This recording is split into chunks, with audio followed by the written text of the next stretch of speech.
সারাক্ষণ আমার পিছন পিছন, দেখো অবস্থা। বাইরে মেঘ ডাকছে, ফোঁটা ফোঁটা বৃষ্টি হচ্ছে, জোরে হচ্ছে না, অল্প অল্প। এই যে একজন শুয়ে আছেন, আরও আসবেন। আর এই যে আমার ঘরেরটা দেখো, সারাক্ষণ গুড়গুড় করবে।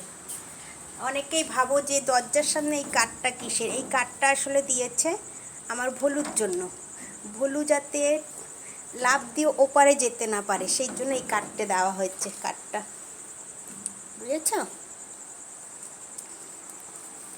ভলু ভীষণ দুষ্টু না, এই যে সারাক্ষণ এমন কোনো জায়গা নেই কেউ ঘোরে না, গুড়গুড় গুড়গুড় করে পুরো ঘরময় ছাদ টাদ সব ঘুরে আসবে। দেখো কী করছে, দেখো এবার বসবে। মেঘ ডাকলেই চলে যাবে খাটের তলে, কারণ মেঘ ডাকা, হাওয়া আর বাজি, এই তিনটে জিনিসকে খুব ভয় পায়।